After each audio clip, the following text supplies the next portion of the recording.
you ever think a hairdo could cost as much as a house? Believe it or not, Halle Bailey's hairstyle for The Little Mermaid set Disney back by $150,000. With that kind of money, some people could buy their own homes. Today, we're diving deep into the world of The Little Mermaid. This isn't just any story, it's a fresh wave on one of Disney's all-time classics. In this video, we're not only talking about the actors who gave it their all, but also discussing the influence of a fabulous drag queen and the magic of it all. And of course, we'll touch on the nail-biting movement when an actress nearly broke her neck on set. So let's explore the behind-the-scenes magic of The Little Mermaid. But first, here's a fun fact for you.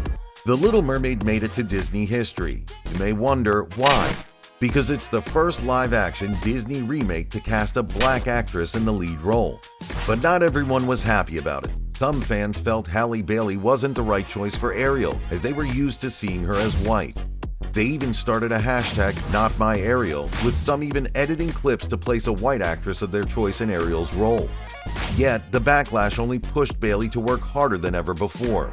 Every morning, she'd get up super early and hit the gym. And that was even before the movie started shooting.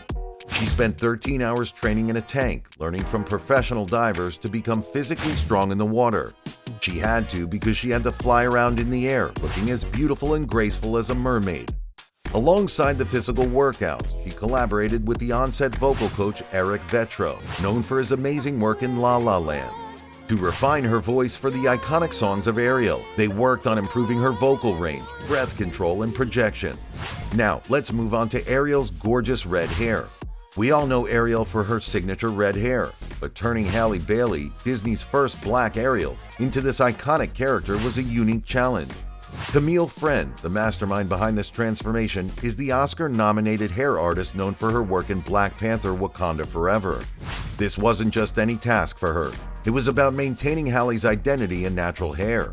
So how did the team give her that iconic look without scissors or wigs?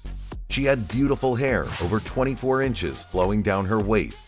The transformation process was no joke, with a wrap session taking 12 to 14 hours. To achieve the iconic Ariel red, the hair extensions were 30 inches long and were fused with Halle's hair using keratin tips. And it wasn't just a single shade of red. Friend used 3 vibrant shades of red. But Friend's job was not done. She was still left with the water element. Locks cannot float in water. Friend's solution was adding loose hair pieces in Halle's neatly locks to make them float underwater. And guess what? This entire hair magic had a price tag of $150,000. The result was nothing short of magical. Ariel was true to the character, but also true to Halle Bailey's black heritage. But the challenges of Ariel's role did not just end with a hair transformation. Halle Bailey faced yet another difficulty while filming The Little Mermaid. Remember that fantastic hair flipping scene we all love? It turns out her 30-inch hair became super heavy when wet, and she almost hurt her neck doing that iconic flip. She spent hours getting it right, the things actors do for a perfect shot. Let's not stop here. In the making of The Little Mermaid, the director Rob Marshall wanted an authentic underwater universe. So he blended both computer-generated imagery and practical effects to achieve this. Rewind your thoughts on those stunning coral reefs, the fish, and the incredible underwater lighting, all thanks to CGI. And who could forget the brilliant scene where Ariel, played by Bailey, sits on the dancing turtles during Daveed Diggs' Under the Sea? Filmmakers used CGI effects and some fearless stuntmen to bring this magic to your screens. Moreover, a video showing Halle Bailey wearing a mermaid tail and suspended by wires for underwater scenes went viral on Twitter. Bet you didn't know this, but Bailey had to wear a heavy 40-pound mermaid tail, which is like wearing 6 big school backpacks. But like a true professional, she got the hang of it quickly. Now, let's talk about Jonah Hauer-King's dedication to his role as the charming Prince Eric. Hauer-King went all in to become the perfect Prince Eric for The Little Mermaid. Bet you didn't know this, but Jonah almost did not star in the film. Harry Styles, a famous singer, was the filmmaker's choice for Prince Eric. But Styles had a scheduling conflict with his tour schedule, and instead Jonah Hauer-King was cast as Prince Eric. Without a doubt, he did justice to the role. Hauer-King didn't just hit the gym. He underwent intense training to get those lean sailor muscles we see on screen. The goal? To get that strong sailor boy look without an ounce of extra fat. And he achieved it, so much so that at one point he was too muscular. He got so big that his trainer Sana Shervani had to dial back on his diet and training program. But getting in shape was only part of the challenge. Just as production was about to kick off, COVID-19 put everything on hold. While many of us snacked our way through quarantine, Jonah stuck to his diet and kept his physique for over half a year. And get this, only 18 months before, he had a major knee surgery. Despite that, he worked hard to rebuild his knee strength for his own stunts. Jonah took on a total of 5 different training lessons. From gym workouts to stunt practice, sailing lessons to voice coaching, and even getting in tune with a dog co-star Max, Jonah's dedication was next level. Yet, it wasn't just on land where Jonah's commitment shone through. Remember that iconic scene where Ariel saves Prince Eric from the shipwreck? Well, let's dive into some behind-the-scenes fun. Jonah, who plays Eric, is quite a bit taller than Halle, our Ariel. This height difference made it challenging for Halle to keep him above water. And guess what? Eric's boots were not helping. They kept putting Jonah underwater and made the scene even trickier.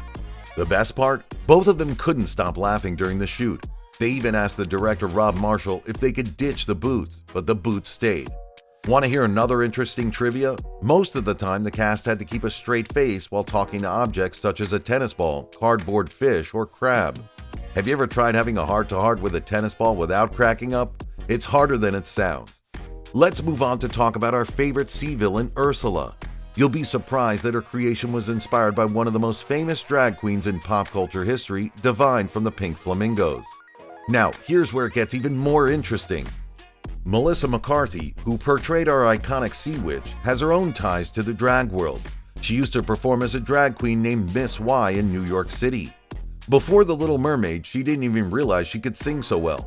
But with the help of her on-set vocal coach Eric Vetro, Melissa sang all of Ursula's songs herself. Hold on, it doesn't end there. Remember Ursula's horrible tentacles? Each tentacle was 10 feet long and was moved by a team of dancers. McCarthy and a 15-member team mastered the perfect movement of the tentacles. For instance, during Ursula's performance of the song Poor Unfortunate Souls, the tentacles had to match her moves.